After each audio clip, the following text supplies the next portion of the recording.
खान की बात हमारे लेके आई होगी।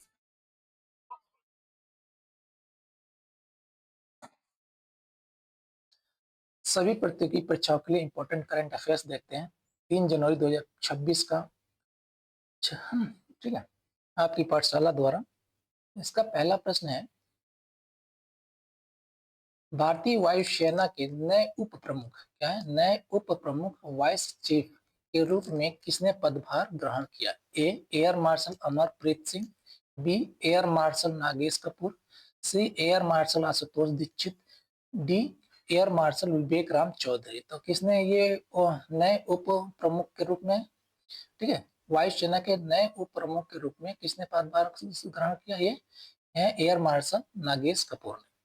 एयर मार्शल नागेश कपूर ने 1 जनवरी 2026 को भारतीय वायुसेना के नए उप प्रमुख का कार्यभार संभाला। उन्होंने परिचालन तैयारियों और आधुनिक हथियारों के एकीकरण पर जोर दिया है। अगला प्रश्न, हाल ही में किस राज्य सरकार ने अपने राज्य में तीसरे जिले कुशावती के गठन को मंजूरी दी है, जिसका मुख्यालय क्वेपेम होगा? ए सिक्किम ने, बी गोवा ने, सी मणिपुर ने, या डी मेघालय ने? तो कौन सा ये है गोवा। गोवा सरकार ने प्रशासनिक सुविधा के लिए राज्य में तीसरे जिले यानी कुशावती के गठन को आधिकारिक मंजूरी दे दी है। इस नए जिले का प्रशासनिक केंद्र क्या क्वेपेम को बनाया जाएगा। अगला प्रश्न है, डीआरडीओ ने हाल ही में प्रलय मिसाइल का सफल साल्वो लॉन्च कहां से किया? ठीक है, साल्वो लॉन्च कहां से किया प्रलय का? ए पोखरण राजस्थान से, बी श्रीहरिकोटा आंध्र प्रदेश से, सी चांदीपुर उड़ीसा से, या डी अब्दुल कलाम द्वीप उड़ीसा से? तो कहां से किया ये इसका ये सफल साल्वो लॉन्च किया है ये अब्दुल कलाम द्वीप से उड़ीसा से।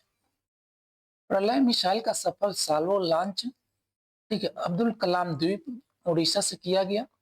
यह एक सत्ता पर मार करने वाली कम दूरी की अर्ध बैलिस्टिक मिसाइल है। साल्वो लॉन्च का अर्थ है एक साथ दो से अधिक मिसाइलों का परीक्षण करना। इसकी मारक क्षमता क्या है? 150 से 500 किलोमीटर है। अगला प्रश्न, हाल ही में चर्चा में रही बिना डंक वाली मधुमक्खियों के अधिकारों की घोषणा करने वाला दुनिया का पहला नगर निकाय कौन सा बना है? दुनिया का। ए सैटिपो पेरू, बी इंदौर भारत, सी म्यूनिख जर्मनी, या डी सिडनी ऑस्ट्रेलिया? तो कौन सा ये नगर निकाय है? ये है सैटिपो पेरू। पेरू को सैटिपो नगर पालिका ने स्थानीय बिना डंक वाली मधुमक्खियों का कानूनी अधिकार दिए हैं, जिसमें उनके अस्तित्व और प्रदूषण मुक्त आवास का अधिकार शामिल है। यह कीट संरक्षण में एक वैश्विक मिसाल है। अगला प्रश्न है, 1 जनवरी 2026 से 1 जनवरी 2026 से भारतीय एयरटेल के नए एमडी और सीईओ के रूप में किसने किसने कार्यभार संभाला? ए गोपाल विट्ठल ने, बी शाश्वत शर्मा ने, सी सौमेन रे ने, या डी सुनील भारती मित्तल ने? तो किसने कार्यभार संभाला ये एमडी एंड सीईओ का भारतीय एयरटेल का? ये शाश्वत शर्मा। भारतीय एयरटेल ने नेतृत्व परिवर्तन के तहत शाश्वत शर्मा को 1 जनवरी 2026 से अगले 5 वर्ष के लिए अपना नया एमडी और सीईओ नियुक्त किया है। वे गोपाल विट्ठल का स्थान ले रहे हैं। ठीक है, अगला प्रश्न, दिल्ली सरकार ने एआई आधारित एकीकृत शिकायत निवारण प्रणाली विकसित करने के लिए किस संस्थान के साथ समझौता किया? ए आईआईटी दिल्ली के साथ, बी आईआईटी मद्रास के साथ, सी आईआईटी कानपुर के साथ, या डी आईआईटी बॉम्बे के साथ? किसके साथ किया? ये आईआईटी कानपुर के साथ में किया है दिल्ली सरकार ने। दिल्ली में नागरिक सेवाओं को बेहतर बनाने और जन शिकायतों को आर्टिफिशियल इंटेलिजेंस की मदद से तेजी से सुलझाने के लिए दिल्ली सरकार ने आईआईटी कानपुर के साथ साझेदारी की है। अगला प्रश्न, हाल ही में किस मंत्रालय ने ई बिल प्रणाली यानी कि ई बिल सिस्टम का उद्घाटन किया? ए वित्त मंत्रालय ने, बी रसायन एवं उर्वरक मंत्रालय ने, सी गृह मंत्रालय ने, या डी रक्षा मंत्रालय ने? तो ये मंत्रालय कौन सा? ये है रसायन एवं उर्वरक मंत्रालय ने, जिसने ई बिल प्रणाली का उद्घाटन किया। केंद्रीय मंत्री जेपी नड्डा ने केंद्रीय मंत्री जेपी नड्डा ने उर्वरक सब्सिडी और दावों के निपटान में पारदर्शिता लाने के लिए डिजिटल ई बिल प्रणाली का शुभारंभ किया। अगला प्रश्न, भारतीय राष्ट्रीय राजमार्ग प्राधिकरण यानी कि NHAI ने गुणवत्ता परीक्षण के लिए किस संस्थान के साथ समझौता ज्ञापन पर हस्ताक्षर किए हैं? A, bureau of Indian standards, B, राष्ट्रीय परीक्षण केंद्र, सी, नीति आयोग, या डी, CSI या CRRI के साथ में? किसके साथ में किया? ये है ऑप्शन बी है, राष्ट्रीय परीक्षण केंद्र के साथ में समझौता ज्ञापन पर हस्ताक्षर किया। किस गुणवत्ता परीक्षण के लिए? राजमार्ग निर्माण में इस्तेमाल होने वाली सामग्री की गुणवत्ता सुनिश्चित करने के लिए NHAI ने उपभोक्ता मामलों के मंत्रालय के तहत आने वाले राष्ट्रीय परीक्षण केंद्र यानी कि नेशनल टेस्ट हाउस के साथ समझौता किया है।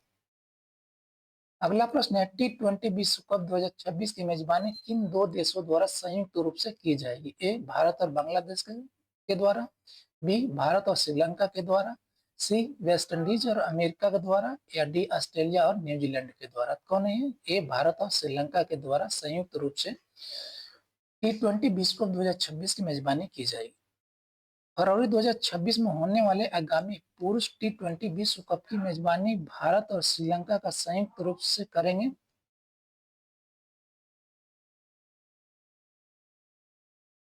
इसके लिए टीमों ने अपने स्क्वाड घोषित करना शुरू कर दिया है।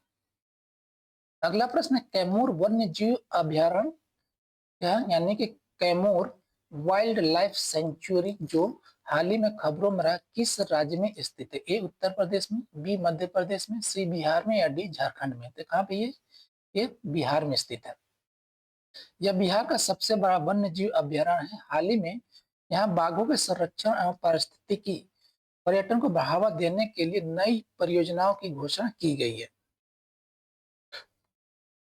अगला प्रश्न है, इस सार्वजनिक क्षेत्र की कंपनी ने देश भर में अपनी वॉइस ओवर वाईफाई सेवाएं शुरू करने की घोषणा की है। ए, जियो ने, बी, एयरटेल ने, सी, BSNL ने, या डी, VI ने? तो कौन सा है? यह है BSNL ने, जिसने वॉइस ओवर वाईफाई सेवाएं शुरू करने की घोषणा की है देश भर में। सार्वजनिक क्षेत्र की दूरसंचार कंपनी BSNL ने कमजोर नेटवर्क वाले क्षेत्रों में भी बेहतर कॉल गुणवत्ता के लिए अपनी वॉइस ओवर वाईफाई सेवा शुरू की है। अगला प्रश्न है, सिद्ध दिवस यानी सिद्धा डे का 9वां संस्करण जनवरी 2026 में कहां आयोजित किया जा रहा है? ए, मदुरई में, बी, चेन्नई में, सी, कोयम्बटूर में, या डी, तिरुवनंतपुरम में? कहां पे ये आयोजित किया जा रहा है? ये आयोजित किया जा रहा है चेन्नई में। आयुष मंत्रालय द्वारा 9वें सिद्ध दिवस का आयोजन चेन्नई के कलायुनार अरंगम में किया जा रहा है। इसका उद्देश्य पारंपरिक चिकित्सा पद्धति सिद्ध को बढ़ावा देना है।